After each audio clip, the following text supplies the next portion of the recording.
Sea hares, the ocean's hopping enigmas. Behold, the sea hare.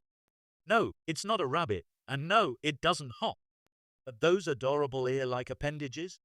That's where the name comes from. Meet the ocean's slow-motion gardener and one of its most fascinating blobs. Let's start with those ears. These are called rhinophores, and they're not for hearing, they're for smelling. Sea hares use them to sniff out tasty algae and occasionally a date. Think of them as nature's cutest noses. These guys are gastropods, cousins to snails and slugs. But unlike their shelled relatives, sea hares have a tiny internal shell or none at all.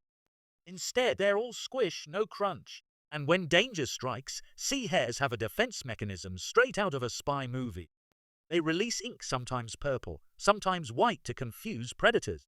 It's like throwing a smoke bomb and waddling away. Sea hares are herbivores with a one-track mind. Algae, algae, and more algae. They're like underwater lawnmowers, grazing on seagrass and seaweed. And the best part? Their diet gives them their color. A green sea hare loves the greens. A reddish one? All about that red algae.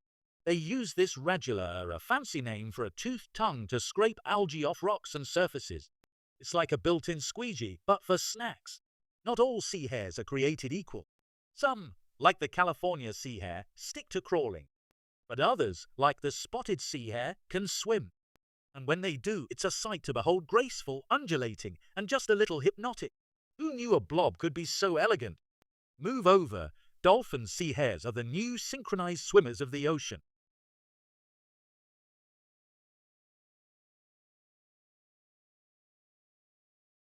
When it comes to love, sea hares don't do anything halfway. They're hermaphrodites, meaning they're both male and female. And when it's time to mate, they form what can only be described as a love chain.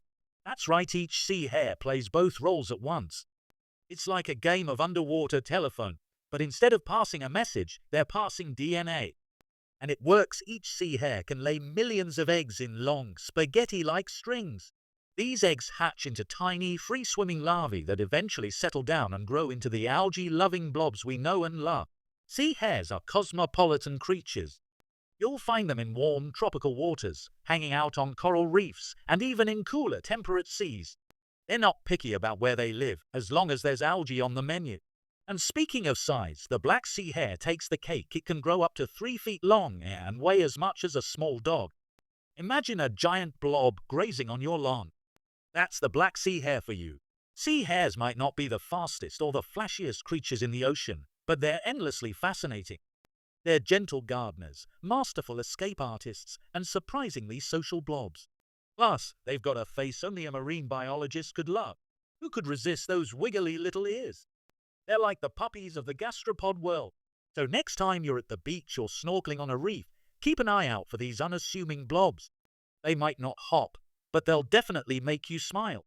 Sea hares, proof that even the simplest creatures can be extraordinary. Sea hares, the ocean's gentle gardeners. Thanks for watching. Like and subscribe.